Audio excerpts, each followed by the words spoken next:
100 numur alolmasımı məyli. Qızımның yaxşı nəticə bilan oquşuğa nəhayət taqazza bolğanlığım üçünla onun neçə numur alğanlığını əsla zığırlap baqqan emasman. Çakın nişan balağa çakın təsir göstərdi ki, hərgizmi ijobiy turtki bulanmaydı. Baladan məktəb kirgan gündən başlap numur tələb qılğılı tursaq, balani durus ögünüş muddəsini tayandırıb qoyumuz.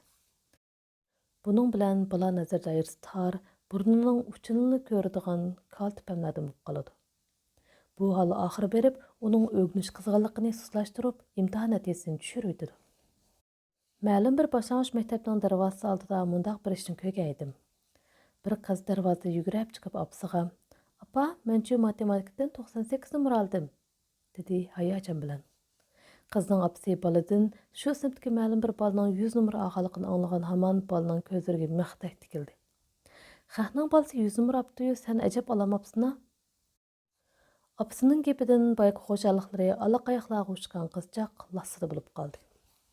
Balaning qanchalik natija elishi ota-onalarning balaga qanchalik arzu-umidlarni yuklaganligiga emas, balki shu arzu-umidlarni qandoq bayon qilganligiga bog'liq bo'ladi. Eg'izdan chiqqan gap hash-pash degicha havoga singib g'oyib bo'ladigan narsa emas.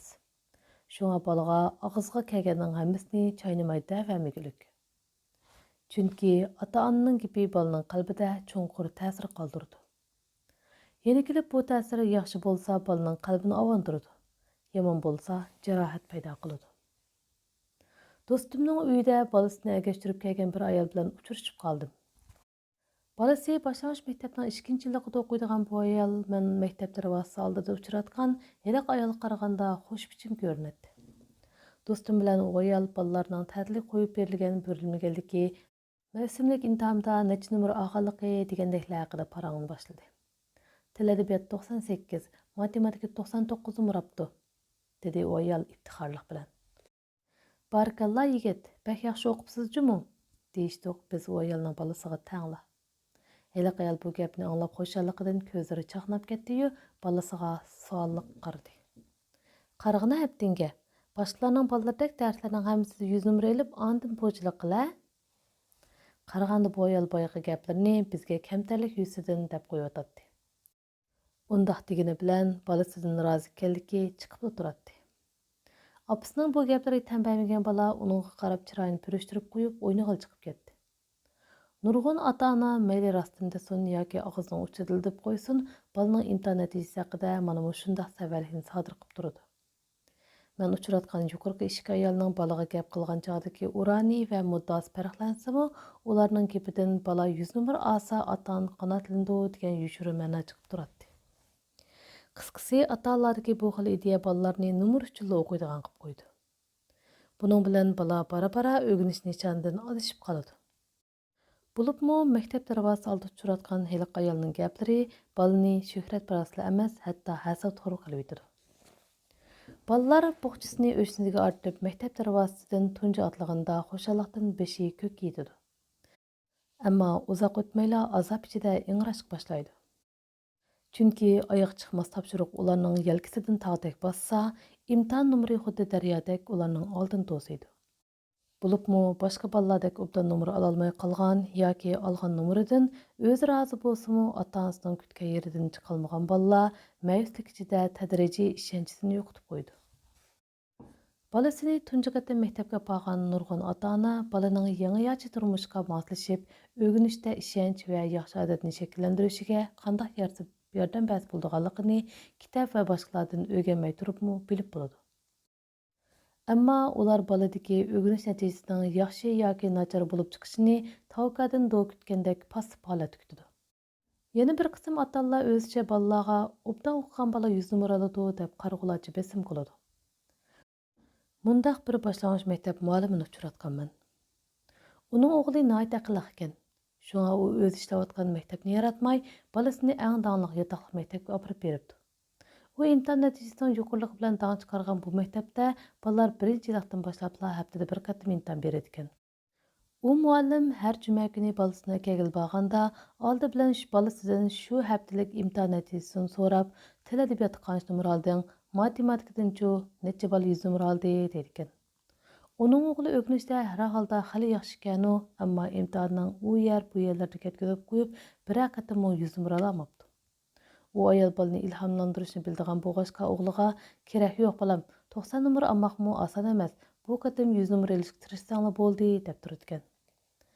O bala çarəlik imtahandan burunqu matematik tayyorlik imtahanlarida oxir 100 numara elib kelib bəhmi xoş bo'lib ketibdi va uyga kelibla bovasi bilan momasiga telefon qilib bu xo'shalliqni yetkazibdi. Buvay momoylar nevarisini bu natija bilan toza maqtabdi. Balaning 100 numara bu jamiyatga cheksiz xo'shalik baxsh etgachga urug' tuqqanlar uningga charalik imtihonda 100 numara alsang seni tatuqlaymiz deb va'da beribdi. Charalik imtihon oldida heliqi muallim o'g'liga savolni oldirmay astoydil ishla, hargiz chatoq chiqarib qo'yma, 100 numara ilishga tirishqin deb jikilabdi. Ammo u muallim imtihon tugagandan keyin bolasini og'ilib olgan ekan, bolasi opsini ko'ribla pong'id yig'lab etibdi. Asli u imtihonda 100 numara ololmagan ekan. Apisi bunundan xali ümidsizlangan bo'lsa-mu, bolaga tap-tani qilmasdan keyin qatimda 100 numara ilishga yana bir qatim ilhomlantiribdi. U ananing gapiga qaraganda u balani ilhomlantirishni bilgachga, bolasining 100 numara ololmay yig'lab ketganligini boladagi intilishchanlik deb qaraydi ekan. Va balaga ilhomlantirish chorasining unum berganligiga ishindi ekan. Shunga u bu gaplarni iftixorlik bilan deb berdi. Ammo men uning gaplaridan nimishqidir xavotirlanib qoldim. Chunki u muallim tarbiya nishonini faqat imtihon numeriga qaratib olib, balaning o'rganish iqtidori, o'rganish usuli, qizg'inligi va ilm-bilimni cho'nqur ma'nosidan o'rganish pozitsiyasiga ahamiyat bermagan edi. Uning qiliqlari garchi balani ilhomlantirayotganda ko'rinsa-mu, mohiyatda o'z ko'nglini qanot taqozish uchun edi. Yana kelib, ashu ana va ashu jamoatning 100 numara mas'ulligi balani o'rganish muddasi jihatda tuyuq yo'li boshlab qo'ygan deyishga bo'ladi. Chunki ularning 100 numara alsang tatuqlaymiz degan va'dasi qarmoqqa bir xil yaxshi ishdek ko'ringan bilan amaliyotda balaga ilhom berish u yoqda tursin, aksincha ig'ir besim paydo qiladigan bo'lmag'ur usul. 100 numara imtihon natijasining yuqori cheki. Shunga odatda nurg'un bola bu o'lchamga yetolmaydi. Shunga ota-onalardagi 100 numara mas'ulligi bolalarni bara-bara umidsizlik va o'kinishga mubtalo qildi. Bolalar tasodifiy elib qolgan yaxshi natijasidan vaqtincha xo'shallik topsa-mu, ko'pincha hollarda dakudikka va tashvish ichida o'tadi. Chunki ular keyin qatimliq natijasi qandoq bo'ladi, ota-onasini rozi qila olamdi yo'q, buningga oldin ola bir nima deyilmaydigan bo'lg'achqa faqatla xotirjam o'tolmaydi. Buning bilan ularning kallasini chirmib olgan yuqori numara ilish uchun tirish ideyasi bara-bara ularni durust o'rganish yo'linishidan adashtirib qo'ydi. Qaysi bir yig'ilishda bir savodishimni uchratib qoldim. Uning o'g'li to'liqsiz o'tir maktabning 2-yilligida odatlikcha o'qiydi ekan. Buningdan uning beshi behmi qaytib o'tibdi. Shu kuni amdila g'izoq o'tirishimizga uning o'g'lidan matematika imtihonidan 98 numara oldim deb uchur keldi. Balaning bu xush xabarni uyga berib deyishga toqat qilolmay, telefon uchurida yetkazgandan shundoqla dadasidan xush bo'ldingmi deb so'rag'andan qaraganda, u bu natijadan intayin xush bo'lib ketganda qiladi. Heliq savatishim bu xabarni ko'pchilik hayajon bilan yetkazgandan keyin 2 yildan beri balamning natijasi biror qatim 90 ga chiqib boqmagan edi. Shunga albatta xush bo'ldim. Navbat 100 numara olgan bo'lsang, texim xush bo'lib ketatdim deb uchur yo'lib etdim, dedi. Saboqdashim bal tarbiyalashda ilhomlantirishni bildigan odamman degani bahona qilib, hammamizga mag'rurona nazar tashladi. "So'ramisiz?" dedim uningga gapni udilla qilib. "Bu qilganingiz bolaning aron topgan xo'shalligini, ming ta'sir turg'izgan ishonchini yo'q chiqaradi, bilamsiz?" Bolalar navada ota-onasining orzu-umidlarini to'liq bajo keltirishga qodir bo'la olgan bo'lsa, dunyodagi bolalarning hammasi maktabda a'locha o'qigan, qoida-usulliq, qo'li gul, xush fazilda kamal mo'tavarlardan bo'lgan. Bola tarbiyalab cho'ng qilishmi jahondagi eng oson ishga aylangan bo'lar edi. Ammo Tangri adolatsizlik qilyapti, qandoq ish qilib kishilar imtihon numeriga qancha intilgan sari u shuncha qislashib ketyapti. Ba'zi ota-onalar bolaning o'rganish uchun shuncha jon ko'ydirsa-mu, bolasi imtihonda ilgarilamakda yo'q, aksincha hamisha ishtirib yuradi. Halbuki yana ba'zi ota-onalar bola tarbiyasida bek kuchab ketmaganda qildi-yu, ammo bolasi tarafchanlik bilan o'qib, boshdan oyoq yaxshi natija olaydi. Buning bilan bolasining natijasidan umidsizlangan ota-onalar o'zining sho'r pishaligidan qaqshaydi. Ammo aşı şo'r peshon ota-onalar o'zlarini bu kulfatdan qutuldirishga tamoman qodir. Buning uchun ular oldi bilan bola tarbiyasidagi numur masalligini uzil-kesil tugutish lozim. Psixologiya tadqiqotidan ma'lumki, bola tarbiyasida muvaffaqiyat muddaosi ziyod kuchli bo'lib ketsa-mu, bek ojiz bo'lib qolsin bo'lmaydi. Chunki u bolalarning o'rganishiga yaxshi natijasini izchil saqlay olishiga foydasiz. Çakan nişan balaga çakan ta'sir ko'rsatdiki, hargizmi ijobiy turtki bo'lolmaydi. Baladan maktabga kirgan kundan boshlabla numur talab qilg'il tursak, balani durust o'rganish muddatidan toydirib qo'yamiz. Buning bilan bala nazar doirasi tor, burnining uchini ko'radigan kaltipamlardan bo'lib qoldi. Bu hol oxir berib, balamizning o'rganish qizg'inligini so'zlashtirib, imtihon natijasini tushiradi. Misalan, igizgi sakrash harakati mashq yak musobaqasida sakrash palasiga qandoq yugurib berish, qandoq sakrash va to'saqdan qandoq o'tish haqida zehni bilan qalliq qattirmay hadislar tomoshabinlarning uniga qandoq qaraydiganligi, qandoq baholanib beradiganligi, sakrab o'tib ketsa qandoq mukofotga erishadiganligi, o'tolmay qolsa qandoq sarchilik qiladiganligi haqida xayol surgil tursa, bu xil dakidukka hatto yasalmalik uning yaxshi natija qozonishiga hargiz imkoniyat bermaydi. Numurning haqiqiy natijani %100 namoyon qilib bera olishi notayin. Boshqacha aytganda, numur natijani aks ettirib bera olgani bilan u natijaning o'zi emas. Shunga ota-onalar bolasi maktab bosqichidan otlagandan tortibla bolasining har qatimliq imtihondagi natijasini birma-bir zig'irlash bilan bo'lib ketib, bolada o'rganish qizg'inligini yetilishga sal qarasa, bolaning a'lo natijasi yasan-yusandek hash-pashtugacha g'oyib bo'lib, burnining uchini ko'radigan, ko'ngli och ota-onalar oxiri tugamas umidsizlikka qoladi. Nurg'un ota-onalardagi balam boshlang'ich maktabda numeri 90 dan tushmaydigan a'lochi edi. Nimishqa o'rta maktab chiqqandan keyin o'rganish qiziqmaydigan bo'lib qoladi degan savolning javobi dal mushu yerda. Surishtirib kelsak, boladagi undaq ahvolning sababi nihoyat ko'p. Jumladan, ba'zi bolalar boshlang'ich maktabdagi chog'da nobab o'rganish muddasini shakllantirib olg'achqa, birinchidan o'rganish qiziqi qolmagan. Ikkinchidan, nobab o'rganish muddasi ularning nazariy va iqtidorini cheklab, oxir ularni imkoniyatsiz ramka ichiga band qilib qo'ygan. Ota-onalar bolalarni yetaklashda ularni imtihon numeriga emas, balki bilimning o'zi qiziqtira olsa, bolalarning o'rganish jihatidagi yoshirin iqtidori tadrijiy gavdalanib boradi. Dunyoda utuqqa intilmaydigan bola bo'lmasi kerak. Ammo bu yerdagi utuq qandoqdir tasodifiy elib qoladigan yuqori numr emas. Balki bolalarning o'z tirishchanligi bilan masalalarni hal qilish iqtidorini yutildirib olgandan keyingi shodlig'i ifodalandi. Faylasuf Fillo mundaq deydi: Hozirgi zamon turmushining eng gavdali pixsik alaylligi shuki, real nishon uchun qo'llanadigan nurg'un vosita va harakatlar paydam-pay shu nishonning o'rnini tortib oldi. Buning bilan nishonning o'zi ham giramsimon, ham soxta mavjudlikqa aylanib ketdi. O'zimizmi shu vaqtning to'g'riga tushib qolg'achqa, hadislar nishonimizni unutib qolyapmiz. Qizim boshlang'ich maktabda o'qiyotgan chog'larda natijasiga numr qo'ymay, a'lo, yaxshi, layoqatlik, layoqatsiz degan baholar yoziladi. Buningda 85 numrdan oshganlarning hammasi a'lo hisoblanadi. Qizimning natijasi izchil a'lo baholanib kelgan bo'lsa-mu, har qatimliq imtihonning hammasida ozdir ko'pdir ketkizib qo'yadi. Demak, qizimni 100 numr elib baxmagan desam bo'ladi. İmtihan natijasiga pek ahamiyat berib ketmaydiganligim uchun qizimning imtihon qog'ozida ketkizib qo'ygan yerlarini ko'chilab so'rmay, faqat uning o'rganish ahvolini yondan kuzatib boqatdim. Qizim bilan maktabdagi ishlar haqida paranglashdim. G'oyda qizimning muallim bilanmi paranglashib boqatdim. U chog'da muallimlar imtihon qog'ozlarining hammasiga oila boshlig'ining imzosini qo'ydiradi. Ammo dasa ishkimiz qizimizning imtihonda tuvarak numr elib qolganligidan biror qatam xafa bo'lgan yoki umidsizlangan emasmiz. Qizim imtihonni yaxshi bergan chog'larda o'zimi bizmi xush bo'lardik. Ammo imtihonda tuvarak numr elib qolib, ko'ngil yerim bo'lgan chog'larda biz uningga mundaq tasalli berdik. Imtihonni yaxshi bera olmay qolganingizning o'ziga tushliq foydasi bor qizim. Chunki undaq bo'lganda o'zingizning qaysi taraflardan ojiz ekanligingizni bilib olaysiz. Navada imtihon qog'ozdagi mazmunlarning hammasini bilsangiz, u chog'da yuqori numr olganligingiz bilan o'zingizning ojizligini bayqay olishingizga fursat bo'lmaydi. Bola degan yanil bolada. Шуңа утук туйгусу bilan көңіліне анча-muncha ovundurib turmasam bo'lmaydi. Bu jihatda balani ilhamlandırışqa әхмет berib kelganman.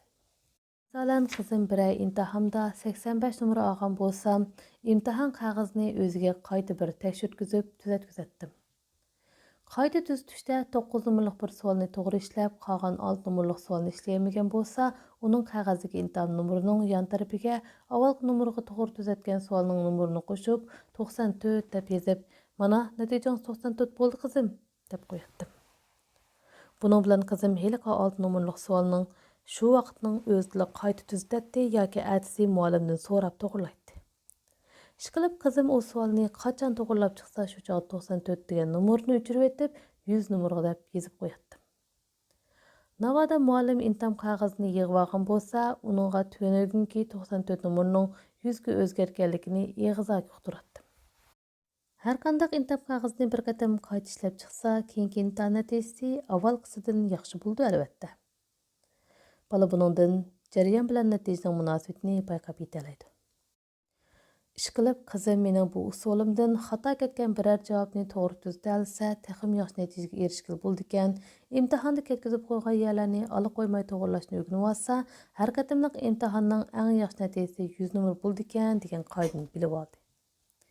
Qisqasi, bundaq usulni qo'llanganda bolaga o'rganishga har qanday nuqtaga astoydil muomala qilishning lozimligini, muhimi imtihonda 100 numar elish olmaslik shu bolaning o'ziga bog'liq ekanligini his qildirg'ili bo'ladi. Bu yuqorida qayd qilingan heliqa bolaga o'xshash qimorga do't tikkandek yig'lab turib 100 numaraga tilgandan yaxshiroq. Bola tarbiyasi haqida ixlos bilan kalla qattirmaydigan, bolani tushunishga sal qarab, hadislar yuqori numar elishga istaydigan ota-onalarning ko'pinchisi oxirgi hisobda hamon ziyon tatqan. Biraylan bo'ldigan. U tijoratni obdan aqtirib xali ko'p pul topdi. Ammo uning izchil beshni og'ritayotgani yana bolasi edi. Uning o'g'li to'liq so'ttir maktabning 3-yilligiga chiqqani bilan o'rganishga faqat qiziqmaydi. Shunga u dada o'g'ilni nuqtliq o'ttir maktablarga kirgizish u yoqda tursin, hatto to'liq o'ttir maktabga chiqolmasmikin deb ansiraydi. Men bir so'rinda imtihon nomeriga qancha intilgan siri u shuncha qislashib ketyotidi degan gapni desam, u kishi bu gapni chin bitmaganda qilib mundaq degan edi. Bu deganingiz to'g'ri bo'lmadi. Bolaning yaxshi o'qish o'qimasligi yana o'ziga bog'liq ekan. Qaramamsizlar, men o'g'lim uchun kech-kunduz sakbar bo'lyapman. Bak yuqori talabmi qo'yib ketmadim. 100 numar olmasang zot bo'lmaydi deb qistab baqqanman emasman. Ammo u o'rganishda yana shu. Orqada qolgan. Bu kishining ahvoli menga xali ayon. U sodiq pishiq odam bo'lgani bilan bola tarbiyasida ishning ipi-jipini bilmaydi. U o'g'li boshlang'ich maktabning 1-2 yilligida o'qiyotgan chog'dan tortibla har qatimliq choraklik va mavsumlik imtihondan bir oy burun har qaysi darslar bo'yicha oila muallimi taklif qilib bolasiga dars takrorlatqizatdi. Anglasam o'g'liga, "Bilam, pul desang mana, faqat imtihonda obdan natija ola olsanglar, qancha pul ketsa mayli" debdi ekanmish. Uning o'g'li boshlang'ich maktabning 2 yilligidagi chog'larda o'tir hal o'qiydi. Шуңа у дайым балысыға, "Балам, сыныпыңда балысыға мәндәк пул хашlaydigandan kim бар? Шуңа алдыңғы 10-нчының қатарыға өтмесең булмайды" дәрмишкен. Әмма уның o'g'li алдыңғы 10ның қатарыға kirish u yoq tursin, bara-bara texim chekinib ketdi. Balasiga tarbiya berishda gapni hadisla puldan boshlaydigan bu kishi keyin "Sen uchun pul deganni suda xashlayapman. Jining chiqib ketsimi aldingi 20ning қатарыға kirgan" deydigan. Yana bir necha yil o'tgandan keyin "Jinim balam, imtihondan o'tish uchun bo'lsa-mu tirishqin" deydigan bo'pti. U bolasi uchun oila muallim taklif qilgandan boshqa har qatimliq imtihon boshlanishdan ilgari muallimlarni sovuq salom bilan yo'qlaydi ekan. Ham "Balam, topgan pulimning hammasini muallimlarga xashlayapman. Navoda yaxshiroq o'qimasang, hamma odamning oldida qora yuz bo'lib ketasan-jimi" degan gaplarni og'zidan tushamaydi ekan.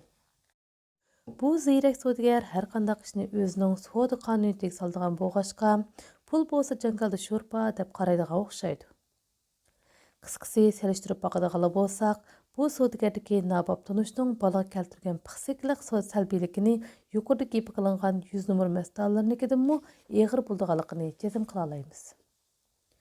Chunki u kishini bolasining o'rganish nishonini hadislar imtihon va natija tartibiga to'g'rilab olib, bolasining o'rganish muddasini qalaymaqonlashtirib o'tgan deyishga bo'ladi. Bundaq iş davamlashaversa, balani o'kindirib, oxiri qip-qizil soxta qilib qo'ydi. Bilim egallashga hadislar sixashlangan pulni shart qilib olish balani fikrni chakillashtirib etadi. O'ginishda ulug'vor nishon turg'izolmagan, muddasi aniq bo'lmagan, chakina fikrlik soxtapaz balaning obdan natija qozona olishi mumkinmi? Ota-onalardan balasining 100 nomer elishni orzu qilmaydiganlar bo'lmasa kerak. Adnasi mammu balaning o'ginish natijasiga nihoyat e'tibor bilan qarayman.